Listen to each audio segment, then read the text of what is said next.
잠깐 기도하고 말씀 나눌게요. 사랑의 주님, 제가 주님 앞에 쓸 수도 없는 자이고 이 자리에서 주님의 말씀을 전할 수도 없는 부끄러운 자임을 주님 잘 압니다. 하지만 이 시간 복음 때문에 이 자리에 섰습니다. 십자가의 은총 때문에 주님 앞에 설 수 있었음을 고백합니다. 이 시간 선포되는 모든 말씀 가운데 성령님 말씀하여 주시고 무엇보다 하나님의 이름만 높아지기를 구합니다. 복음만 영화롭게 되고 예수 그리스도 이름만 높아지게 되기를 이 시간 소원합니다. 하나님께서 친히 역사하여 주시옵소서. 예수 그리스도 이름으로 구합나이다. 부아나스 피웨. 이제 아시네요. 예. 이게 탄자니아에서 그리스도인들끼리 만나서 하는 인사예요. 평상시에 만나도 이렇게 인사하고 교회에서도 만나서 이렇게 인사해요. 뜻은 부아나가 주님이고요. 아시피웨 하면 주님 찬양 받으소서 이렇게 인사하는 겁니다. 대답하는 방법 가르쳐 드릴게요. 아미나 그러면 됩니다. 아멘, 아미나. 네, 한번 해볼게요. 부아나스피웨. 그러면 또 저한테 부아나스피웨 해주셔야 돼요. 어렵죠? 아미나. 주님 찬양 받으시기 합당하신 분이십니다. 제가 탄자니아 선교사로 간지 지금 한 5년 가까이 돼갑니다. 주님 부르셔가지고 생각지도 못했던 그 땅에 갔는데 탄자니아는 아프리카 동아프리카에 있고요. 킬리만자로 산이 있고 여러분 잘 아시는 세렝게티 국립공원이 있고 모르시는 잔지바르라는 아주 유명한 섬이 있습니다. 예, 아랍 오만의 수도였던 섬이 아프리카에 있어요. 예, 아라비안 나이트 배경이었던 섬이 있고요. 그렇게 많이 알려진 땅인데 저는 몰랐던 땅이었어요. 하여튼 그 땅으로 부르셨는데 선교지 나가 있다가 한국에 이제 가끔 들어옵니다. 지금 2년 만에 들어왔는데 가끔 들어오면 보여요. 저는 왜냐면 제3자 여기서 정신없이 같이 이렇게 막 떠밀려서 사는 게 아니라 굉장히 다른 세상에 있다가 와서 보잖아요. 그래서 제3자 입장에서 보이는 것이 있는데 지금이 2년 전이랑 1년이 다르게 너무 달라지고 있는데 너무 어두워져 가고 있는 것을 저는 봅니다. 작년에 미국에 갔을 때는 많이 못 봤어요. 사실은 미국이 더 악해지고 한국이 미국을 따라가고 있는 실정인데도 미국 사람들은 겉으로 잘 드러내지 않고 자기가 그냥 조용히 사니까 잘 안 보여줘요. 근데 한국은 매스미디어랑 모든 사람들이 유행하면 막 열광하고 막 난리를 치기 때문에 굉장히 쉽게 볼 수 있습니다. 와서 느낀 것은 예수님이 심판의 때 세상을 심판할 때인데 이런 증상이 있을 것이다 하고 말씀하신 게 있어요. 한번 하나님 세상을 크게 심판하셨죠. 노아의 때 창조과학을 제가 열심히 공부할 때 그때 인구가 지금 인구에 거의 맞먹을 정도로 인구가 있었다고 이렇게 계산이 나와요. 근데 몇 명이 살았죠? 노아와 그의 자식들 8명 빼고 다 죽여버리셨어요. 하나님이. 그때 어떻게 죄를 지었기를 그렇게 다 하나님이 사랑의 하나님이 죽이실 수가 있나 하는 그 단서가 이제 예수님이 말씀하십니다. 인자가 임할 때도 노아의 때와 같을 것인데 놀란 말씀을 하세요. 마태복음에는 뭐라 그러시냐면 먹고 마시고 장가가고 시집가고 죄 같지도 않죠. 이게 무슨 죄예요. 누가복음에는 롯의 때와 같을 것이라고 그러세요. 소돔과 고모라 멸망할 때 먹고 마시고 사고 팔고 심고 집을 짓고 이렇게 할 거래요. 그러면서 창세기 6장에서는 하나님이 세상을 보시는데 악이 관영한데 사람들의 생각과 마음이 허망해졌다 이렇게 말씀하세요. 근데 우리는 죄라고 생각도 안 하고 있는 그런 얘기를 예수님이 하세요. 한국에 왔더니 TV를 켰더니 제가 TV가 없거든요. 탄자니아에는. TV를 켰더니 2년 전에 한 번도 못 보던 방송으로 꽉 채웠더라고요. 먹방 아시죠? 먹방. 먹는 걸 얼마나 좋아하는지 먹방으로 쫙 채웠어요. 2년 전에는 가기 전 UFC라는 격투가 있거든요. 격투기를 보고 제가 충격을 받아서 간 적이 있는데 그런 거 즐기지 마십시오. UFC를 보는데 글러브 끼고 하는 것도 이제 재미가 없으니까 이제 딱 맨손 거의 여기다가 살짝 뭐 장갑 같은 거 끼고 이렇게 막 싸우는데 막 피가 터지고 막 그러면 사람들이 막 열광해요. 거의 로마 시대를 보는 줄 알고 제가 충격을 받았었는데, 먹방 이건 괜찮지 않나 이렇게 생각하실지 모르는데, 하나님 분명히 심판의 기준은 뭐죠? 심판자예요. 심판자가 악하다 그랬어요. 우리가 왜 이게 죄도 아니라고 생각하냐면 모든 사람이 이렇게 살기 때문에 그렇습니다. 세상을 추구하고 세상 것만 바라보고 계속 나아가는 거는 다 그렇게 사니까 우리는 그게 왜 죄야 하지만, 하나님 분명히 그것은 악하다 그래요. 세상 것을 우리의 모든 생각과 마음이 세상 것에 있다면 그건 분명히 제가 말씀드리는데 영적인 간음입니다. 음란함, 우상숭배, 탐심이에요. 탐심은 우상숭배라고 그러셨는데 지금 그런 것이 관영에 있는 것이 제가 보이고요. 미국이 이제 동성애 합헌하면서 동성애 문제가 이제 많이 불거졌는데, 이게 동성 결혼 합헌하면서 이제 뭐 아빠 엄마 부르는 개념도 이게 성적으로 성을 구분하는 호칭이기 때문에 이게 인권에 문제가 있다 해가지고 그것도 지금 없애자 이런 움직임까지 있고 있습니다. 지금 한국에는 깊숙이 들어와 있어요. 교회 안에까지도 여러분 상상할 수 없을 정도로 깊숙이 들어와 있고, 어린 아이들한테 주일학교 교사가 동성애에 대해서 어떻게 생각하냐, 이게 하나님이 얘기한 죄다 이렇게 얘기하면 그게 왜 잘못이에요? 하고 대부분 대답을 합니다. 왜냐하면 매스미디어에서 그렇게 했었어요. 어떤 드라마를 보니까 한번 잠깐 봤는데 이제 내용을 그냥 파악하겠더라고요. 무슨 귀신을 아주 친근하게 제목을 붙여가지고 귀신님 하는 드라마가 있더라고요. 네, 되게 인기 많대요. 내용은 뭐냐면 이 여자랑 귀신이랑 서로 의견이 이해관계가 잘 맞아가지고 귀신이 들어오도록 여자가 이제 허용을 한 거예요. 그래서 자기가 하지 못하던, 혼자 있을 때 하지 못했던 어떤 새로운 활발한 어떤 캐릭터로 바뀌어서 남자를 꼬신다. 뭐 하여튼 이런 내용이에요. 그냥 우리가 보고 우리가 듣고 우리한테 계속 들어오는 것은, 사단이 우리에게 주는 것은 귀신에 대한 친근함, 귀신 코믹하고 우리에게 도움을 주는 그런 존재로, 그래서 우리가 환영하고 받아들여야 되는 존재로 계속 무의식 중에 의식 중에 보여주고, 동성애에 대해서 남자들 예능 프로에서도 서로 막 뽀뽀하고 막 이러더라고요. 그러면서 좋아하고 그런 것들을 계속하고, 여러분 보는 대로 생각합니다. 사람은 계속 보게 되면 생각해요. 그리고 생각한 대로 행동하고 살게 돼 있고 말하게 돼 있습니다. 지금 이 시대가 노아의 때와 롯의 때와 같은 것을 저는 들어오면 보고, 그리고 특별히 청소년들, 교회를 떠난 청소년들, 그리고 어린 세대들을 보면서 마음이 많이 아파요. ISIS라고 극단주의자들, 테러리스트 아시죠? 수많은 그리스도인들이 지금 목배임을 당하고 있습니다. 주님 말씀하신 그 환란이 지역적으로 일어나고 있어요. 근데 세상 사람들의 인식은 뭔지 아십니까? 우리 복음주의자들, 그리고 특별히 이반젤리즘이라고 복음을 이렇게 전도하는 이 사람들도 극단주의자라는 거예요. 이제 사단이 다원주의와 포스트 모더니즘을 학계에서 그리고 예술계에서 이렇게 서서히 하던 게 이제는 완전히 표면으로 드러났고, 모든 젊은이들의 머릿속에 이제 가치관으로 자리 잡았습니다. 그래서 내가 옳다고 여기는데 왜 나한테 와서 다른 것을 강요하냐, 이거는 죄, 지금은 테러라고 이렇게 생각하는 시대예요. 서울대에서 기독교 단체가 이렇게 전도를 많이 했잖아요. 지금 기독교 단체들이 엄청 줄었거든요. 뭐 50개인데 2개로 줄은 학교도 있다고 그러더라고요. 전도를 하면 이렇게 노란 플랜카드를 보여주는 삼진아웃 제도를 도입했다고 저는 그렇게 들었어요. 그래서 야, 경고야 보여주는 거예요. 나는 왜 너가 나한테 와서 내 생각, 내 행동을 강요하면서 나를 방해하냐 이거예요. 그래가지고 이 노란 거를 한 3번 받으면 그 동아리는 퇴출. 지금 하여튼 정신없는 시대에 살고 있는데 교회는 아직 모르고 있는 경우도 많은 것 같고, 현실에 대해서 직시를 못하고 있는 것 같습니다. 저는 멀리 서 있다가 와서 그런지 보여요. 도끼가 나무 뿌리 앞에 놓여 있고 하나님이 세상을 심판하기 직전에 모든 그런 징조와 증상들이 이제는 표면에 다 드러났습니다.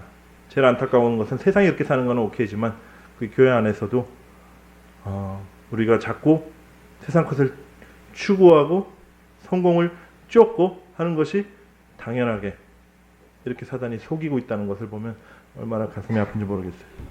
그리고 해답이 어디에 있다고 생각하십니까? 해답이. 그러면 어떻게 우리가 이 상황을 이겨낼 수 있을까요? 저는 해답은 복음이라고 믿습니다. 2000년 전에 로마 시대 그 타락한, 성적으로 지금과 같이 타락한 그 시대에 그 칼날과 위협 속에서도 자기의 목숨도 아끼지 않고 고난받는 것을 기뻐하면서 예수 그리스도를 쫓게 할 수 있었던 것은 복음의 능력이었어요. 2000년 전에 있었던 그 복음의 능력은 지금도 전혀 변함이 없다고 믿습니다. 우리가 복음의 능력이 우리 안에서 실제가 되지 못하는 그것이 문제지, 내 병든 자아, 내 이 죄성을 갖고 있는 내 자아가 문제지, 복음은 전혀 2000년 전과 지금 동일한 능력으로 역사하고 계십니다. 할렐루야. 그래서 저도 평신도 선교사로서 지금 주님의 길을 걷잖아요. 그래서 정말 제 삶을 통해서 복음이 어떻게 실제가 되고 역사를 하셨고 지금도 걷고 있는지 잠깐 나누기를 원해요. 그 여정 속에서 우리도 다 같이 그 길을 걷고 있잖아요. 예수 그리스도 쫓아서 좁은 길을 걷고 있는데 그 여정 속에서 여러분들이 또 주님의 음성을 듣기를 이 시간 축복합니다. 좀 모태신앙에서 태어나서요. 교회를 열심히 다녔고 침례를 받고 고등학교 때는 너무 힘드니까 새벽 기도도 열심히 한때 나가고 한 달에 한 번씩 금식을, 또 그때 막 하여튼 유행했던 어떤 말씀이 있었어요. 원종수 원사님이라는 분이 굉장히 히트를 쳤어요. 왜냐면 꼴등하다가 서울대 의과대학을 들어가시고 수석 졸업하시고 뭐 하여튼 그게 센세이션이 일어나가지고 막 눈 감고 있으면 막 책이 넘어가고 뭐 이런 것 때문에 저도 열심히 듣고 금식을 해야겠다 하고 금식을 열심히 해서 그게 유행이 된 적도 있어요. 막 저를 따라서 막 반 애들이 같이 금식을 하고. 근데 뭐 잠깐 그랬습니다. 한 1, 2년. 그러면서 주님을 만나고 영적인 체험도 하고 주님을 사랑하고 그랬던 것 같아요. 근데 대학에 갔더니 아주 진부한, 굉장히 많이 일어나는 스토리지만 별천지가 있더라고요. 대학에 딱 갔더니 첫날부터 저를 선배들이 술을 먹이고 이렇게 노는데 재밌더라고요. 제가 홍대 입구 전철역에 있는 H대학이라는 대학에 들어갔습니다. 그 당시에 손지창이라는 선배가 있어서 그런지 인기가 되게 많았어요. 홍대 학생들이 뭘로 인기가 많았냐면 미팅할 때 헛소문이 퍼진 거죠. 이제 홍대 애들은 잘 놀고 잘생겼다. 그래서 제가 한 학기에 미팅이 쏟아져 들어오는데 몇 번을 했냐면 60번을 했어요. 한 학기에 미팅을 60번을 하고 하여튼 재미를 추구하면서 살았습니다. 그런데 마음속에는 이제 공허함이 있고, 그럼 어떠한 쾌락을 쫓아도 공허함은 있어요.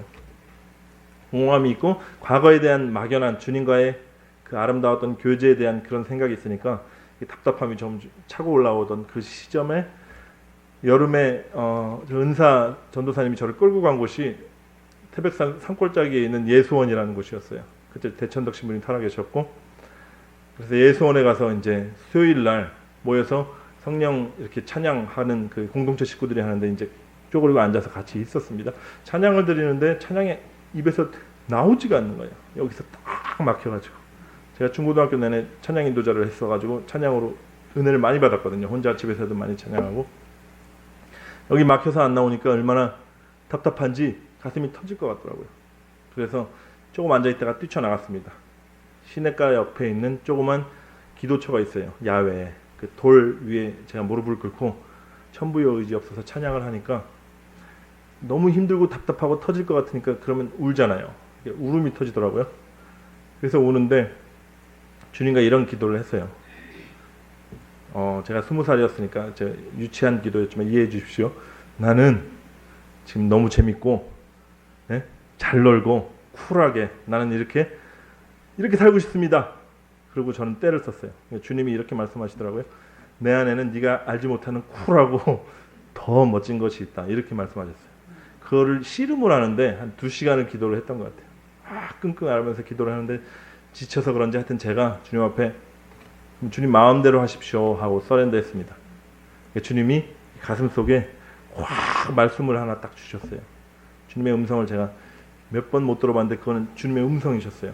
왜냐하면 생각지도 않았던 말씀이 내 쪽으로 확 박혔는데 시편 23편 3절이었어요. 내 영혼을 소생시키시고 이제 내 이름을 여호와 만군의 주 여호와의 이름을 내 이름을 위하여 너를 의로운 길로 인도하겠다 이런 말씀이었어요.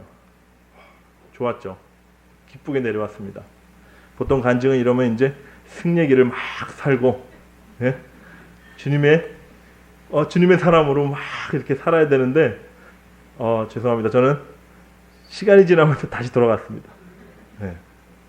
다시 돌아가서 그냥 달랐어요. 예전과 달랐어요. 주님을 만났으니까 어떻게 똑같을 수 있습니다만은 그 살던 관성이 있잖아요. 그래서 다시 술도 즐겁게 마시고 네.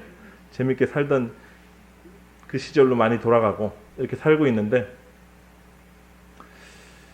그래도 주님에 대한 그리움 때문에 주님과 독대하고 싶은 시간이 필요하더라고요. 그래서 주님과 독대하기 위해서 부모님께 쫄라서 한 게 내가 다시 수능 공부를 해서 대학을 가겠다 였어요. 저는 뭐 좋은 대학을 다시 가고 싶고 이런 생각보다는 그냥 제가 주님과 막 혼자 있고 싶었어요. 그래서 열심히 공부를 시작을 했는데 동기가 이러니까 공부를 열심히 못해서 하여튼 좀 오래 걸려서 관악산 밑에 있는 좀 S대라는 대학을 들어갔습니다. 다시 들어갔어요. 근데 이제 의과대학을 붙고 공과대학을 붙었는데 제가 순간의 착각으로 공과대학에 갔잖아요. 그래가지고 나중에 생각하니까 이게 큰일 났다. 아예 잘못 선택했다 하는 생각이 딱 드는 순간 어떻게 생각했냐면 내가 최소한 이거를 보상하기 위해서는 교수가 돼야겠다는 생각을 했어요. 교수 이하는 아니다. 최소한 교수는 돼야겠다 해서 공부를 해서 2004년도에 아틀란타에 있는 조지아텍이라는 대학으로 제가 박사과정을 떠나게 됐습니다. 박사과정 1년차 때 스트레스를 되게 많이 받거든요. 네, 일주일에 한 번씩 교수를 만나서 자기가 일주일 뭐 했는지 보여줘야 돼요. 교수가 인상을 한번 빡 쓰면 이제 세상이 무너지는 것 같아요. 야, 나 여기서 쫓겨나면 완전 실패자로 한국으로 떨려나는구나 하는 그 두려움이 있어요. 모든 유학생들이. 그 상황에서 제가 교회에서도 또 대예배 찬양 인도자도 하고 이민교회에서 열심히 섬긴다고 하는데 제 생각은 항상 월요일날 미팅이 있거나 월요일날 시험이 있거나 월요일날 뭐 프레젠테이션이 있으면 그 생각으로 꽉 차서 빨리 하고 학교 가서 해야 되는데 하는 그런 생활을 했습니다. 지금 뭐 고등학생들 뭐 그러겠죠. 내일 시험이 있으면 교회 일부 예배 드리고 빨리 가서 공부해야지. 뭐 같은 비슷해요. 그러던 와중에 주님이 기도 중에 묵상 중에 이렇게 말씀하시더라고요. 너 언제까지 양다리 걸칠래? 하는 마음을 주셨어요. 그러면서 재밌는 말씀을 하셨는데 이제 all in 해야지 그러셨습니다. 그냥 순수한 믿음에 all in 하겠습니다 하고 yes 했습니다. 그러면서 제가 결단한 게 그때 그런 마음을 주셨어요. 뭐 율법적으로 한 건 아니지만 월요일날 시험이 있던 월요일날 뭐 미팅이 있던 상관없이 난 주일날은 주님께 온전히 드리겠습니다 하고 아주 편하게 쉬고 놀고 교회에서도 주님과 물론 교제를 하고 그렇게 그런 삶이 시작돼서 지금까지도 그거는 아주 편하게 안식하고 있습니다. 주일날. 사람들이 제가 성도들을 많이 만나고 이제 그렇게 되는데 이렇게 생각을 많이 하더라고요. 내가 한 70%는 교회에서 헌신하고 봉사하고 하니까 30%는 내 삶을 내가 원하는 삶을 살아도 된다. 그래도 주님 이 정도 하잖아요. 어떤 분은 또 열심히 특심인 분은 90% 정도는 진짜 자기 인생의 90%는 주님께 드려요. 그리고 10%는 이거는 내가 붙잡고 있겠습니다. 정말 거룩하신 분들은 99%는 주님께 다 드렸는데 이거는 안 됩니다 하는 그런 분들도 있어요. 네, 여러분 제가 한번 예를 들어볼게요. 어떤 섬에 살고 있는 어떤 총각이 모태솔로예요. 그래서 한 번도 여자친구를 만난 적이 없는데 그 섬에서 가장 아름다운 아가씨가 자기에게 고백을 했어요. 사랑한다 고백을 했어요. 얼마나 좋겠어요. 그래서 그때부터 이제 인생이 완전히 달라졌습니다. 맨날 3시간씩 그 아가씨를 생각하고 시간이 날 때마다 만나가지고 풀밭을 같이 뛰어다닙니다. 그러다가 이 둘을 갈라놓을 수 있는 유일한 것이 하나 있는데 청천벽력 같은 편지가 한 통이 왔어요. 뭘까요? 영장이 왔습니다. 영장. 네. 그래서 이제 가야 돼요. 날짜가 다 됐죠. 섬에 사니까 배가 왔어요. 이제 군대에 가기 위해서 가야 되는데 손을 잡고 있습니다. 손을 잡아 놓을 수가 없어서 반만 타고 이렇게 손을 잡고 있어요. 그러니까 빵빵하면서 이게 선장이 빨리 타라고 하는데 마지못해서 다 타고 발가락 하나만 못 놓고 여기 손을 잡고 있습니다. 여러분한테 질문할게요. 99%가 배에 다 탔어요. 1%는 발가락은 여기 있어요. 이 사람의 이 청각의 마음이 어디 있습니까? 여기 있습니까? 아니면 여기 있습니까? 발가락 1%에 분명히 우리의 마음이 있습니다. 하나님 불꽃 같은 눈으로 우리의 중심과 마음을 살피시는 분이에요. 하나님 못 속여요 우리가. 하나님은 우리에게 뭘 원하세요? 헌신을 원하시나요? 사역? 수많은 사람들을 막 쓰러뜨리는 어떤 능력을 원하시나요? 하나님 우리의 하나 원하시는데 마음, 전심을 원하십니다. 여러분한테 1%는 뭡니까? 하나님을 속일 수가 없어요. 스스로 속이지 마세요. 내가 99% 주님께 헌신한다고 나는 주님께 마음이 있지 않냐? 그래서 이 정도는 해도 되지 않냐? 절대 그렇지 않습니다. 여러분 마음은 여기 있어요. 부자 청년 보세요. 다 했대요. 율법을 다 지키고. 주님은 정확하게 불꽃 같은 눈으로 그 청년의 마음을 꿰뚫어 보셨어요. 네 가진 모든 소유를 가난한 사람들한테 주고 나를 쫓으라. 가장 불쌍한 모습으로 뒤돌아서서 돌아갑니다. 왜냐하면 그 청년의 마음은 재물에 있었기 때문에 주님은 그걸 보셨어요. 주님은 이 시간에도 여러분의 마음, 중심을 보십니다. 할렐루야. 그래서 제가 마음을 주님께 드리기로 결단하자 주님께서 놀라운 선물을 주셨는데 성령 세례를 부어주셨습니다.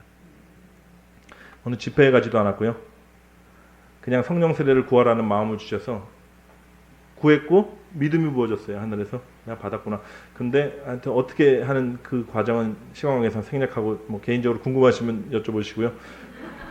예, 뭐 성경의 원리 아주 단순한 원리만 저는 얘기해 드릴 수 있어요. 저한테 주셨던. 그래서 어느 날 조지아텍 기숙사에서 기도하고 무릎 꿇고 혼자 있는데 성령님 찾아오셨어요. 그 임재가 얼마나 무거운지 온몸이 무겁게 되면서 제가 앞으로 꼬꾸라져서 쓰러져서 손가락 하나도 못 움직이는 채로 기도했습니다. 온갖 오순절 교회 다 쫓아다니면서 영적 체험하려고 조금씩 맛보는 그 체험을 지금 와서 알겠지만 저는 하룻밤에 하나님이 성령님이 하시니까 다 했어요. 그 당시에는 그게 뭔지도 몰랐어요. 전 추구하지도 않았고 관심도 없었고 무지했기 때문에 뭐 체험은 구체적인 체험은 뭐 생략하고요. 뭐 몸이 진동하고 뭐 쓰러지고 방언하고 예언하고 하시는데 그것보다 더 중요한 것은 성령님이 그러 2시간 뒤 지나니까 저를 어디로 끌고 가셨냐면 예수 그리스도의 십자가 앞으로 끌고 가셨습니다. 성령 사역이 많이 유행이 되던 얼마 안 됐어요. 지금도 그러고 있고요. 성령님이 치유를 하고 능력을 행하시고 성령님을 능력으로 많이들 오해하고 성령님 인격이십니다, 여러분. 그리고 성령님이 하시는 일은 성경에서 봐도 하나예요. 예수님을 높이십니다. 그리고 우리를 예수 그리스도의 십자가로 이끌어 가세요. 주님이 성령님이 저에게 십자가 앞으로 이끌어 성령님을 예수 그리스도의 십자가를 보여주시니까 십자가에 달리신 주님을 보여주시니까 그 고통이 저한테 느껴졌어요. 그리고 그 고통은 너 때문이야. 이런 마음을 주시니까 제가 오열했습니다. 내가 12년 전에 예수원에서 너를 찾아왔는데 이제야 나를 찾냐. 이런 마음을 주셨어요.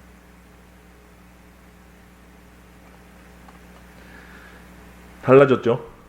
예수원에서 내려올 때보단 비교도 안 되게 달라졌어요. 얼마나 달라졌냐면 제 와이프가 저보고 다른 사람이랑 살고 있는 것 같아서 굉장히 낯설어했어요. 네. 근데 그게 시간이 지나면 이게 조금씩은 그래도 정신을 차리잖아요. 네. 특별히 아기가 나오니까 너무 바빠서 정신없으니까 하여튼 다시 일상으로 많이 돌아가긴 했지만 이전의 삶과 그 이후의 삶은 완전히 달라졌습니다. 미국에 가면서 처음에 갔을 때 연변과기대 단기 선교를 갔다 온 적이 있어가지고 제가 그때 교수님들의 삶을 보면서 야 선교사도 괜찮겠네 하는 마음을 처음 가졌었거든요. 그래서 막연하게 제가 생각하던 것은 주위에 막 떠벌리고 다녔어요. 뭐라 그랬냐면 난 연변과기대 교수로 선교사로 간 다음에 평양에 들어가서 북한을 섬기겠다. 아유 뭐 거룩하고 멋있죠. 그러면서 생각한 게 평양에 들어가려면 시민권이 있어야 되겠구나. 그래서 미국에서 시민권을 얻으려면 직장이 좋은 직장을 얻어야겠구나. 애들 너무 어렸을 때 들어가면 사역을 힘드니까 애들 좀 키워놓고 가야겠구나. 하여튼 나름대로 막 생각을 하고 있었어요. 주님의 생각은 우리의 생각과 전혀 틀리십니다. 저를 탄자니아로 끌고 가시더라고요. 예. 박사과정 9개월을 남겨놓고 김넷 컨퍼런스라는 어떤 선교 대회가 열렸어요. 아틀란타에서. 그래서 이제 선교사 가기로 했으니까 내가 선교 동향이라도 알아봐야겠다 하는 마음에 그때 김종필 목사님이라는 굉장히 그때 센세이션 이렇게 유명한 목사님이 또 메인 스피커로 오셔가지고 등록을 해서 참가를 했습니다. 은혜를 많이 받았고 아내가 아기가 1살 좀 넘었기 때문에 어리잖아요. 그래서 한 명은 아기 보고 한 명은 저녁 집회 참석하고 다음 날은 로테이션 하자 이렇게 해서 참석을 하는데 저도 은혜를 받았지만 아내가 참석했을 때 하나님이 지도를 보여주셨어요. 집회 가운데 앞에서 김종필 목사님이 선포를 하시더라고요. 저는 들었어요. 아기 방에서 지금 지도를 보여주시는 분이 몇 분 있다. 그 지도를 보여주시는 것은 그 땅을 향한 중보기도를 하라는 주님의 부르심으로 순종하십시오 그렇게 하는 걸 들었습니다. 그래서 무슨 지도를 받냐 그러니까 아라비아 반도 지도를 받대요. 얼마나 뜨끈뜨끈해졌겠어요. 은혜도 받았겠다. 못 보던 환상이 열려서 지도도 받겠다. 그래가지고 둘이 전무후무한 어떤 이상한 행동을 처음으로 했는데 집에 와서 지도를 깔아놓고 김종필 목사님이랑 사모님은 둘이 손을 잡고 기도를 한다더라. 그래서 우리도 따라해보자. 벤치마킹 하자. 그래서 지도 위에 무릎을 꿇고 손을 잡고 기도를 했습니다. 중보기도를 했습니다. 저는 유대인을 주님께 돌아오도록 해주십시오 하고 유대인에 대한 마음이 많았기 때문에 그런 기도를 했었고 또 와이프와 같이 아라비아 반도를 보여주셨으니까 모슬렘을 위해서 기도를 해야 되잖아요. 그래서 모슬렘들을 주님께 돌아오도록 해주십시오 하고 열심히 기도하던 중에 아내가 지도를 하나 또 보인대요. 지도가 하나 또 보인대요. 그러면서 이런 얘기를 했어요. 전 스쳐 지나가게 들었지만 아라비아 반도랑 비슷하게 생긴 어떤 지도가 보이는데 옆에 양쪽에 물이 있대요. 그리고 이거는 반도가 아니라 한 나라라 그러더라고요. 뭐 그런가 보다. 난 보이는 것도 없고 그래가지고 다시 기도하자 하는데 주님이 왜 그런지 이 기도를 시키셨어요. 제가 기도 인도를 하는데 주님 이제 우리를 어느 땅으로 보내시렵니까 하고 기도하자 하고 기도 시작하니까 아내가 앞으로 쓰러지더라고요. 이렇게 무릎 꿇고 있었는데 이렇게 확 엎드렸어요. 조금 있다 보니까 옆으로 완전히 눕더라고요. 손은 잡고 있으니까 제가 알았죠. 기도 끝나고 이제 왜 그랬냐 물어보니까 딱 지도 위를 찝더라고요. 탄자니아를 찝었어요. 그러면서 하는 말이 제가 우리를 어느 땅으로 보내시렵니까 하고 기도를 인도를 시작하자마자 하나님이 누워라 그런 마음을 주셨대요. 그냥 눕자니 창피하고 손을 잡고 있으니까 그래서 이제 쪼그린 거예요. 처음에는 이렇게 살짝. 그러니까 하나님이 그렇게 말고 옆으로 완전히 누워라 그런 마음을 주셔서 에라 모르겠다고 철퍼덕 엎어졌는데 이제 눈을 떠보라 하니까 방금 전에 보여주셨던 그 지도 옆에 이렇게 눈을 띄워주셨어요. 탄자니아 지도를 보면 아시겠지만 이게 쭉 가고 양쪽에 물이 있어요. 한쪽은 바다고 한쪽은 탄가니카 호수라고 빅토리아 호수와 탄가니카 호수가 이렇게 있어요. 저는 딱 그 말을 듣고 알았습니다. 난 이제 빼도 박도 못하는구나. 탄자니아 어딘지도 모르고 구글링 해보니까 아프리카 동아프리카에 있더라고요. 아프리카 까만 아이들조차 한 번도 마음에 품어본 적이 없거든요. 저는. 그래서 한 2개월 3개월을 좀 반항을 했어요. 나는 본 것도 없고 들은 것도 없고 나는 가장이니까 나한테 하나님이 사인을 주셔야지 말은 했지만 속으로는 알았어요. 야, 나 이제 빼도 박도 못하고 탄자니아구나. 끌려가겠구나. 그렇게 알고 기쁨으로 이제 가기로 마음에 이제 어느 정도 결단을 할 즈음에 하나님이 마지막 남은 하나 옥합에 대해서 한번 질문을 하셨습니다. 와이프랑 뭣도 모르고 어떻게 선교를 가야 되는지도 모르고 평신도 공부만 했던 사람들이니까 그래서 답답한 마음에 기도원에 갔어요. 데니엘 기도원이라고 그 유명한 기도원이 있어요. 아틀란타에 한국분이 하는. 그래서 기도원에 가서 기도집이 이렇게 곳곳에 있습니다. 개인 기도 이렇게 들어가서 하는 거예요. 아내랑 저랑 따로따로 들어가가지고 이제 기도하자 그러고 기도하고 한 1시간 기도하다가 나와서 만났는데 둘이 큰일 났다. 하나님께서 물어보신 게 동시에 물어보셨어요. 뭘 물어보셨냐면 너희들한테 가장 소중한 것이 있는데 그것까지 나한테 내려놓을 수 있느냐? 이걸 물어보셨어요. 알았죠, 저희는. 그게 뭔지. 첫째 딸내미를 아주 애지중지 키웠거든요. 모든 첫째들이 그렇게 크지만 하여튼 열심히 키우고 참 이뻐하고 그런 찰나에 주님이 뭘 물어보셨냐면 아프리카에 네 딸을 미국에 놓고 아프리카로 너네 둘이 떠날 수 있냐 이렇게 물어보셨어요. 그래서 미국에 뭐 친척도 없고 연고도 없고 아는 분도 없으니까 둘이 큰일 났다. 이제 머리가 복잡해집니다. 막 어떻게 해요? 다시 들어가서 기도하자. 기도하는데 다시 엎드리니까 그때는 눈물만 그렇게 나더라고요. 한 2시간을 울다가 주님께 예스, 저는 그렇게 하기로 결단합니다 하니까 주님께서 이삭을 받으신 것 같아요. 이삭처럼 생각하시고 우리의 순종하겠습니다 하는 그 예스라는 대답을 들으시고 저희를 딸내미를 데리고 아프리카 탄자니아 땅으로 가게 하셨습니다. 할렐루야. 그래서 간 땅에 정말 영광스러운 일들이 펼쳐질 줄 알았어요. 저는. 왜냐하면 나는 딸까지 다 내려놓고 온 선교사다. 앞으로 창창한 미래를 다 포기하고 온 사람이다 하고 주님께서 주신 약속의 말씀이 있거든요. 이사야서 40장 3절 5절 말씀. 광야와 사막에서 높은 산이 낮아지고 여호와의 영광이 나타나고 그 영광을 모든 육체가 함께 보리라. 얼마나 영광스러운 말씀이에요. 그래서 간 땅은 정말 광야고 사막이었어요. 제가 처음에 오지에 들어갔거든요. 야, 말씀을 잘 받았다. 이거 맞다. 이제 이 땅에서 주님이 나를 들어서 쓰셔서 영광스럽게 사용할 거야. 그렇게 생각한 그 땅은 저의 생각과는 전혀 다른 일들이 이제 펼쳐지고 기다리고 있었습니다. 저는 다 버리고 갔다고 생각했는데 제가 저를 끝까지 쫓아온 게 하나 있었는데 그거는 제 자아였어요. 제 자아. 방향은 바뀌었어요. 세상에서는 내가 세상 것을 추구해서 정말 잘못 배워서 어렸을 때 잘못 배워서 내가 세상에서 높아져서 그 높아진 자리에서 하나님께 영광 돌려야지 하고 추구해오던 내 자아가 있었어요. 절대 하나님 그렇게 영광 안 받으십니다. 하나님은 가장 자기 자신만을 살던 자가 회개해서 하나님을 위해서 모든 걸 버리실 때 하나님 영광 받으시고 가장 더러운 죄인이 회개할 때 하나님 영광 받으십니다. 근데 그 자아에서 방향은 바뀌었어요. 하나님의 일을 위해서 내가 바치겠습니다. 내가 하나님을 위해서 살겠습니다. 주님께서 나를 사용해 주십시오. 천국에서 큰 자 되게 해 주십시오. 맞는 말 같고 거룩한 말 같지만 똑같은 말이에요. 방향만 바뀌었고 거기다가 하나 뭐가 더 붙었냐면 나는 좋은 스펙, 창창한 미래, 딸내미까지 포기하고 온 선교사다 하는 그거 하나 더 붙어 있더라고요. 거기에 주님께서 하시는 일은 삽질이었습니다.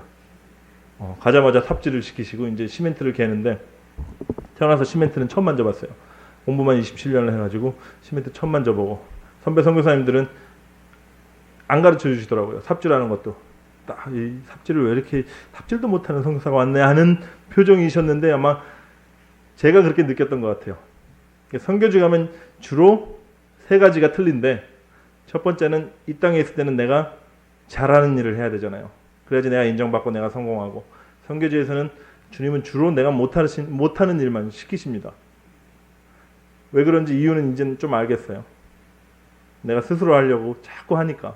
두 번째는 세상에서 내가 좋아하는 일을 합니다. 취미도 그렇고 내가 즐거운 일, 선교지에서는 내가 싫어하는 일 주로 시키세요. 하나님이. 그리고 세상에서는 나와 내 가족을 우선적으로 생각하고 위해서 살아야 되는데 그 땅에서는 어떤 선교 현지인들의 어떤 선교 대상에 필요가 보이면 그 일을 위해서 살아야 돼요. 그 과정 속에 제가 느끼는 것은 자괴감이었어요. 나는 쓸모없는 인간이구나. 내가 쓸데없이 공부만 하다가 와가지고 여기서 나는 아무런 내 존재 가치가 필요가 없는 땅에 내가 하나님 왜 보내셨나요? 하는 마음이 마음속에 이렇게 들더라고요.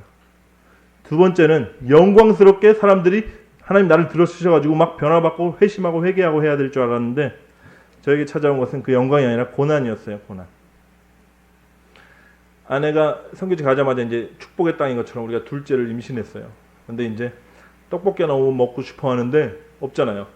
그래서 부대찌개를 끓이자 하고 케냐산 소세지를 사가지고 제가 부대찌개를 끓여줬는데 식중독이 왔어요. 그래가지고 밤새도록 한 20몇 번 토하고 하는데 나중에 의사 선생님이 얘기해줬어요.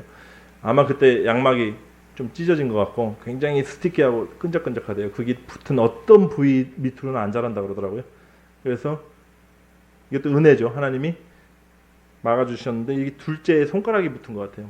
다행히 이쪽이 붙은 건 아니고. 그래서 나중에 4개월에 몸이 너무 안 좋아가지고 한국에 갔는데 찍어보니까 뭐 손가락이 왼쪽에 손가락이 없대 그러고 막 울더라고요. 저는 전화로 통화를 했는데 그것은 하나님 마음을 지켜주시면 금방 이겼어요. 이런 마음까지 부어주셨어요. 하나님은 당신의 모든 것을 우리에게 주셨는데 독생자 아들의 생명까지도 예수님은 십자가에서 모든 것을 다 내어주셨는데 우리가 어떤 사랑을 받았는데 내가 선교지에서 내 아들놈의 손가락 하나라도 내가 주님께 드릴 수 있어서 감사합니다 하는 고백이 제가 할 수 있는 고백은 아닌데 주님께서 부어주시더라고요. 마음을 지켜주시면 세상이 감당하지 못할 자가 됩니다. 여러분. 환경은 바뀌지 않고 고난은 와도 주님께서 마음을 지켜주셔야 돼요. 그럼에도 불구하고 그 이후에 오는 어떤 큰 고난의 길이 있었어요. 저희가 아기를 낳으러 왔을 때 핍박이 있었고 그 상처를 너무 많이 받으시고 부모님도 처가댁 부모님 아직도 교회를 안 다니시기 때문에 그래서 막 집에서 쫓겨나고 어떻게 해야 될지를 모르는 상황이 오는 와중에 스트레스가 이렇게 극에 달하니까 상황과 환경이 이렇게 되니까 제 안에 명분이 생기더라고요. 이렇게 힘들 때는 너는 이렇게 해도 돼. 그러면서 제가 선교사인데 죄에 빠지더라고요. 다시 옛날의 옛 습성. 명분을 딱 주니까 내 자신에게 너는 지금 술을 안 먹으면 견딜 수 없어. 그렇게 하니까 아내가 그때 아기가 그러니까 나오기 힘든 상황이라서 일찍 병원에 입원해 있는 그 병원 주차장에서 너무 힘들다고 스스로 자기 연민에 빠져서 명분을 주고 막걸리를 한 병을 원샷하는 그 순간부터 제가 정말 단기 알코올 중독 증상 걸린 사람처럼 그렇게 짧게 지냈습니다. 주님이 붙들어 주시지 않았으면 완전히 넘어질 뻔했어요.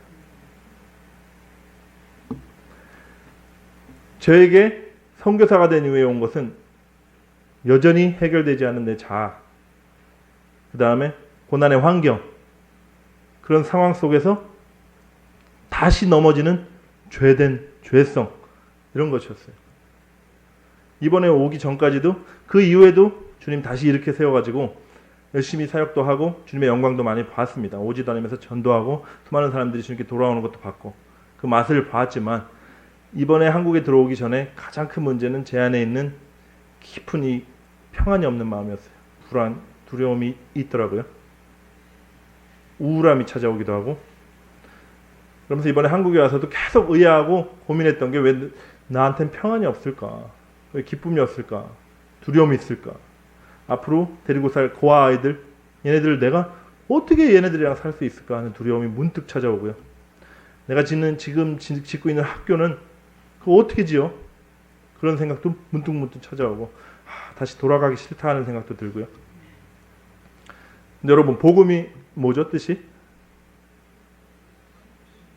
그냥 뜻이요. 복음. 기쁜 소식이에요. 복음. 기뻐야 되잖아요. 그래서 저는 그게 고민이었어요. 왜 나한테는 기쁨이 없고 평안이 없을까? 그러던 중에 복음학교라는 데를 또 목회자 복음학교를 참석하게 됐고 그 가운데 주님께서 비춰주신 게 있었어요. 너는 계속 너의 최선으로 나한테 다가오려고 그랬다 하는 마음 주셨고요. 예전에는 십자가를 봤을 때 성령께서 분명히 보여주셨던 십자가는 나를 위해서 자기 몸 버리신 예수 그리스도셨어요. 그래서 그 예수님을 사랑하게 됐어요. 저는 그 예수님이 사랑하게 돼서 제게 보화가 됐어요. 근데 이번에 십자가를 바라보니까 그 예수님만 나를 위해서 죽으신 그 십자가인 줄 알았는데 내가 어쩔 수 없는 자아, 내가 그렇게 몸부림쳐도 해결할 수 없었던 상황과 환경이 허락이 되고 명분이 주어지면 넘어졌던 선교사가 된 이후에도 넘어지는 그 죄된 자아, 그 자아가 병든 자아가 십자가에서 예수 그리스도와 함께 십자가에 못 박혀 있는 것을 보았습니다. 할렐루야. 아멘. 할렐루야. 아멘. 복음의 실제입니다. 저 안에 평안이 찾아오더라고요. 기쁨이 찾아오더라고요.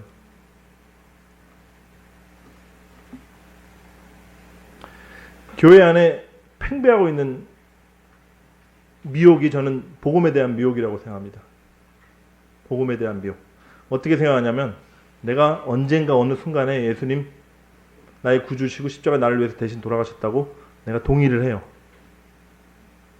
순간에 머릿속으로 믿어지고 내가 동의를 하면 나는 이제 어떠한 삶을 살아도 죄의 종로로 타던 그 삶을 그대로 살아도 하나님은 사랑이시기 때문에 그 사랑으로 나를 덮으시고 나를 천국으로 이끌어 가신다 하는 강력한 미혹이 지금 교회 안에 있습니다. 제가 아무리 성경을 뒤지고 찾고 연구하고 듣고 해도 성경엔 그런 구원은, 그런 복음은 없어요. 복음은 그렇게 연약하지 않습니다. 복음은 능력이에요. 복음은 어떤 능력이 있냐면 죄를 이기게 하는 능력이 있습니다. 우리가 죄 장아찌처럼 살아야 되는데 내가 어떻게 해도 죄를 안 지을 수가 없는 사람인데 그 죄를 짓지 않고 죄를 이기게 하는 능력이 복음 안에 있습니다. 복음은 어떤 능력이 있냐면 내가 용서할 수 없는 사람을 원수까지도 용서하게 하는 능력입니다. 주님이 나를 어떻게 사랑하셨고 어떻게 용서하셨는데 그것을 내가 진짜로 믿으면 내가 용서하지 않을 사람은, 못할 사람은 없어요. 복음은 어떤 능력이냐면 내가 사랑할 수 없는 사람을, 정말 이 사람은 사랑할 수 없는 사람인데 사랑하게 만드는 능력이 있습니다. 복음은 내가 말씀대로 살려고 아무리 몸부림쳐도 말씀대로 못 살고 넘어지고 했던 내 자신, 내 자아였는데 복음은 그 말씀을 새 언약이라고 주님 구약에서도 얘기하시고 신약에서 다시 얘기하십니다. 예레미야 30절 31절 나의 언약을 내 가슴에 새겨주겠다 그래요. 그래서 성령께서 내 안에 들어오셔서 내가 말씀을 지키려고 노력할 발버둥 치는 것이 아니라 그 말씀이 내가 되고 내가 말씀이 되어 그 말씀이 내 삶 속에 이루어지게 하는 게 복음의 능력입니다. 할렐루야. 그 복음의 능력을 우리가 맛보지 못하고 있는 딱 하나의 이유는 여전히 병든 내 자아를 붙들고 있는 거예요. 속고 있는 거예요. 이미 죽었는데 예수 그리스도와 함께 십자가에 못 박혀 죽었는데 내가 사단이 속여서 계속 어떻게 하고 있죠 요새? 교회 안에서 그리고 세상에서도 서점에서도 가장 유명한 책들은 다 치유, 상처 안 받는 법. 왜냐하면 이 자아란 놈은 계속 상처받거든요. 계속 죄를 짓고 상처받고 그래서 사람들은 계속 위로하고 싸매고 치유하고 메시지를 들어도 자꾸 나를 위로해주는 말씀. 그러면 조금 살겠네. 근데 시간이 지나면 다시 힘들어지는 거예요. 사탄의 속임이에요. 이 병든 자아를 2000년 전에 예수 그리스도와 함께 십자가에 못 박아놓으라 주님 선포하셨습니다. 그리고 이루셨어요. 우리는 그것을 바라보는 거예요. 예수님 분명히 이렇게 말씀하시죠. 누구든지 나를 쫓아오려거든 자기를 부인하고 자기 십자가를 지고 나를 쫓을 것이다. 나 같은 선교사나 아니면 극단적인 좀 그런 신앙인들이나 이 말씀을 이거 어떻게 우리 같은 믿음이 연약한 사람들이 지켜 하는 그런 극단적인 제자도가 아니에요. 예수님 분명히 뭐라 그러시죠? 누구든지 나를 쫓아오는 자는 자기를 부인하고 자기 십자가, 어떤 십자가죠? 자기 죽은 십자가를 지고 나를 쫓아올 것이다. 우리가 넘어질 수 있죠. 좁은 길을 가다가 넘어질 수 있고 다시 속을 수도 있어요. 그때 뭘 보냐면 우리가 지고 가는 십자가, 나 죽은 십자가를 여러분 바라보시기 바랍니다. 예수 그리스도와 함께 십자가에 못 박힌 내 병든 자를 바라보시고 선포하는 거예요. 나는 이미 죽었구나. 아차, 다시 속을 뻔했네. 이렇게 생각하시고 그 길을 걸어가시는 거예요. 그게 제자의 삶이고 그리스도인의 삶입니다. 이게 복음이에요. 기쁜 소식. 이 시간 다시 한번 같이 읽을게요. 좀 또박또박 같이 읽으면 좋겠어요. 갈라디아서 2장 20절.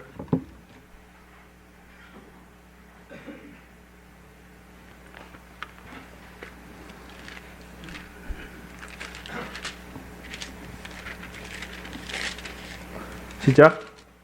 내가 그리스도와 함께 십자가에 못 박혔나니 그런즉 이제는 내가 사는 것이 아니요 오직 내 안에 그리스도께서 사시는 것이라. 이제 내가 육체 가운데 사는 것은 나를 사랑하사 나를 위하여 자기 자신을 버리신 하나님의 아들을 믿는 믿음 안에서 사는 것이라. 아멘. 아멘. 이제 십자가를 바라보시기 바랍니다. 십자가에 못 박히신 예수 그리스도를 보시고 십자가에 예수 그리스도와 함께 못 박혀 있는 나를 항상 바라보시길 바랍니다. 이제 선교사니까 한 가지만 더 나누고 마치도록 하겠습니다. 우리가 빚진 자예요. 맞죠? 사랑의 빚을 졌고 복음의 빚을 졌어요. 우리가 어떤 사랑을 받았습니까? 십자가에서 예수님께서 지불하신 대가가 뭐예요? 천지를 창조하신 하나님께서 죄인의 몸에 잉태하셨어요. 창조자께서. 그 죄인의 몸에서 태어나시고 언어를 창조하신 하나님이 언어를 배우시고 걸음마를 배우시고 이 땅을 살아가셨는데 온갖 모욕과 멸시와 그런 오해와 억울함을 당하시면서도 변명치 않으시고 이 땅을 살아가셨어요. 어디까지 순종하셨냐면 우리와 저와 여러분을 대신 대속하기 위해서 그 방법밖에 없기 때문에 죄의 삭은 사망이고 다 죽어야 되기 때문에 죽음밖에 그 값을 치를 수 있는 방법은 없고 인간보다 더 존귀한 분은 하나님 자신밖에 없기 때문에 그래서 창조자이신 하나님께서 십자가에서 나를 위해서 대신 돌아가셨습니다. 창조자이신 예수 그리스도께서 십자가에서 나를 위해서 대신 죽으셨어요. 이 복음을 들을 때, 십자가를 바라볼 때 우리 안에 눈물이 없고 떨림이 없다면 지금 큰 문제가 있는 거예요. 병이 든 거예요, 우리가. 십자가를 만나지 못했거나 아니면 십자가를 만났는데도 지금 뭔가 병이 들어있는 거예요. 왜냐하면 십자가는 그 정도 우리가 생각하는 그 정도가 아니거든요. 우리가 그런 사랑을 받았습니다. 사랑의 빚을 졌어요. 우리는 고아였는데 주님께서 우리를 아들 양자 삼았다고 그랬죠. 상속자로 삼으셨다고 그런 거예요. 우리는 나그네였는데 하나님의 권속이고 하나님의 백성이라고 그렇게 우리의 신분을 바꿔주시고 우리의 새 언약의 일꾼으로 만드시고 말씀을 우리가 하나도 지킬 수 없는 자가 말씀이 우리 안에서 그대로 이루어지게 하는 그 삶을 위해서 성령님 우리 안에 오시고 우리는 이 사랑을 받았습니다. 그리고 이 사랑을 누리고 있어요. 그리고 앞으로 주님 오시면 주님과 완전한 연합으로 우리가 왕노릇하며 다스릴 것입니다. 이 빚을 갚아야 되잖아요. 그래서 저는 열심히 이 빚을 갚아 나가려고 합니다. 예전에는 제가 제 힘으로 하려고 했는데 이제는 하나님께서 친히 저를 통해서 하나님의 뜻을 이루어 가시기를 제가 그 땅에서 힘쓸 것입니다. 고아와 과부들이 너무 많은 땅이에요. 제가 지금 평신도지만 7개월 목회를 하다 왔는데 신방을 해보면 아버지가 있는 집이 거의 없어요. 아버지들이 마약을 하고 술을 많이 먹어서 일찍 돌아가시기도 하지만 그냥 먹고 살 게 없으니까 자식들을 많이 버려요. 그리고 다른 젊은 여자들한테 다시 시집가고. 하나님이 왜 이렇게 고아에 대한 마음이 많으셔서 성경에 계속 구글절절 고아 얘기를 하셨는지 제가 요새 좀 느끼고 있어요. 자식을 잃어버려 보셨기 때문에 그래요. 하나님은 아담이 그냥 아담 한 명이 아니라 하나님이 보시는 아담 안에 아담 허리에 있는 전 인류 여러분과 저까지 포함해서 그 모든 자식들이 하나님을 떠나서 고아처럼 살게 되는 그 아픔을 겪으셨어요. 그리고 하나님의 관심은 하나밖에 없어요. 자식을 잃은 아버지의 관심은 뭐예요? 거의 미친 사람처럼 자기 자식을 찾는 거예요. 그래서 그 마음을 하나님 표현하셨죠. 잃어버린 양 한 마리, 99마리의 양보다 나는 잃어버린 양 한 마리를 찾기 위해서 방방곡곡을 헤매고 그 양을 얻으면 천국에서 잔치할 거다. 탕자가 돌아왔을 때 나는 천국에서 잔치할 거야. 하나님 아버지의 마음입니다. 저는 그 마음을 받아서 고아 아이들을 섬기고 무엇보다 영적으로 고아된 그 한 영혼을 주님께 돌아오도록 하는 그 일에 하나의 미랄이 되어 죽기를 원합니다. 하나의 미랄이 땅에 떨어져 죽지 않냐면 열매를 맺을 수 없습니다. 예수 그리스도께서 친히 그러셨고 그거는 그리스도를 쫓아가는 여러분 저 같은 선교사가 아니라 우리 모두에게 주님께서 요구하시는 거예요. 하나의 미랄이 썩지 않냐면 죽지 않습니다. 열매가 없습니다. 죽어야지 열매가 있어요. 죽어야지 살아요. 죄의 값은 죽음밖에 없어요. 그래서 우리 자아도 죽어야지 우리가 살아요. 하나님은 멈출 수 없는 하나님의 열정으로 여러분을 어디로 끌고 가실 거냐면 죽음으로 끌고 가실 거예요. 여러분의 자아가 내가 지금 막 보듬고 싸매고 위로하고 정말 반창고 붙이고 있는 이 자아를 어디까지 하나님은 당신의 열심으로 죽음으로 끌고 가실 것입니다. 그래서 2000년 전에 예수 그리스도께서 친히 우리의 병든 자와 함께 십자가에 못 박혔노라 하는 십자가로 우리를 끌고 가실 거예요. 그래서 우리의 믿음으로 십자가와 화합할 때 우리가 주님과 함께 부활할 것입니다. 할렐루야. 할렐루야.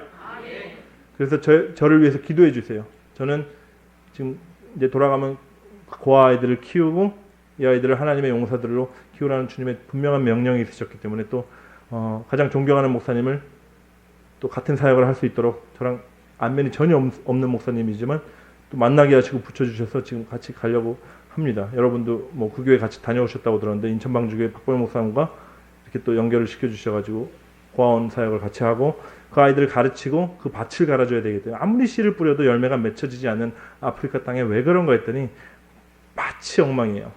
그래서 그 밭을 갈아주기 위해서 학교를 세워서 교육을 하고 마지막으로는 제가 있는 땅이 모슬렘 땅이거든요. 99% 모슬렘이고 선교사들이 거의 없는 땅인데 뭐 그렇다고 막 목배임을 당하고 이런 곳은 아니에요. 그렇지만 굉장히 강성 모슬렘이 있고 역사적으로 묶임이 많은 노예들이 팔려나가던 땅이라서 그 땅을 품고 기도해야 돼요. 여러분을 하나님이 성전으로 부르셨죠. 성전은 뭐 하는 집이라고 그러셨죠? 기도하는 집이라고 그러셨어요. 우리들은 아브라함의 후손입니다. 분명히 성경에서 그러셨어요. 아브라함과 함께 그 복을 상속받을 자들이다. 아브라함의 복은 뭐죠? 복의 근원이 되는 거예요. 열방을 축복하시기를 원하십니다. 여러분 살고 있는 게 나는 그냥 초라한 내 삶이잖아. 내가 주님을 위해서 뭘 할 수 있어? 속지 마십시오. 여러분 복의 근원으로 주님 부르셨습니다. 그리고 여러분의 입술, 기도하는 집, 성전이신 여러분 성전 되셔서 기도의 집으로 여러분이 그 입술을 통해서 열방을 축복할 때 하나님께서 천군 천사를 보내셨어요. 탄자니아를 위해서 기도해 주세요. 주님 분명히 말씀하셨어요. 네가 가는 땅에 네가 만날 사람들은 선교의 대상이 아니다. 이 사람들은 내가 마지막 때 사용하려고 준비해 놓은 나의 용사들인데 너는 이 사람들을 중보자로 키워라 그러셨어요. 그래서 저는 기도의 집을 이제 생각하고 꿈꾸고 여기 인큐베이트 하고 있어요. 그래서 때가 되고 사람들이 세워지면 그 기도의 집에서 가깝게는 바가모요라는 그 모슬렘 도시를 위해서 기도로 우리가 뚫어 나갈 것이고 더 나아가서 아프리카, 북아프리카, 중동, 이스라엘의 회복까지도 우리가 같이 기도하고 그리고 주님의 오실 길을 예비하는 검은 중보기도의 용사들이 일어날 것입니다. 할렐루야. 여러분도 기도로 가끔 생각나셔서 주님께서 기도를 명하실 때가 있잖아요. 그때 열심히 전심으로 기도해 주시면 여러분의 기도를 통해서 하나님께서 당신의 일을 행하실 것입니다. 할렐루야. 성경에서 분명히 명하셨어요. 눈을 들어보라. 추수한데 휘어져 추수할 것이 많다. 근데 우리에게 추수꾼이 돼서 나가라고 그렇게 얘기하지 않으셨어요. 뭐라고 얘기하는지 정확하게 들어보세요. 너는 하늘의 추수꾼, 추수할 주인에게 추수꾼을 보내서 추수하도록 너희들은 구하라. 이렇게 말씀하셨어요. 그러면서 예수님이 풀어줘요. 제자들한테. 추수꾼이 누구냐면 천사들이다 그러셨어요. 하나님 그 일을 지금 행하고 계세요. 북아프리카와 중동의 많은 땅에서 꿈과 환상을 통해서 갑자기 1000명씩 개종하고 이런 일들이 일어나고 있거든요. 리비아에선 베르베르 족속들이 어느 날 꿈에 예수님이 나타나서 모스크 앞에 모여라 그래서 집단 개종하고 이런 우리가 상상할 수 없는 추수들이 이루어지고 있는데 그 일은 저는 수많은 성도들의 눈물과 기도로 이루어졌다고 믿습니다. 여러분은 그런 기도의 용사가 되실 수 있습니다. 열방을 축복하는 기도의 집이 되시기를 이 시간 축복합니다. 네, 감사합니다.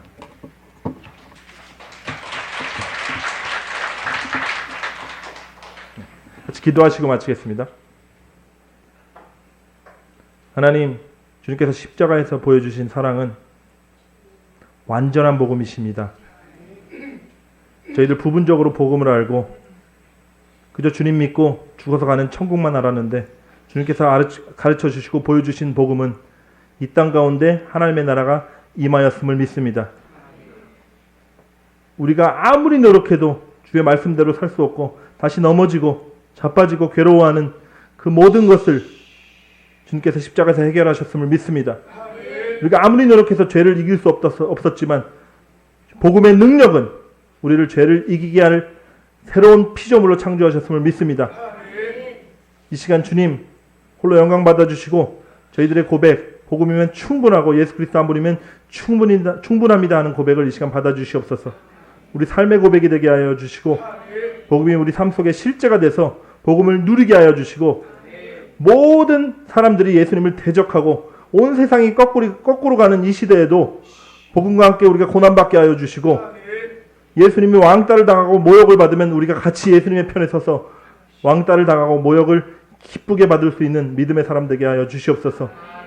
저희들은 믿음이 없지만 하늘에서 믿음이 부어주셔야지 저희가 삽니다. 주님 믿음을 부어주시옵시고 우리가 믿음으로 주의 죽으심과 합하여 부활하여 이 땅 가운데서 세상 사람들에게 만민에게 복음으로 사는 것이 무엇인지 보여주는 복음의 증인들 될 수 있도록 축복하여 주시옵소서.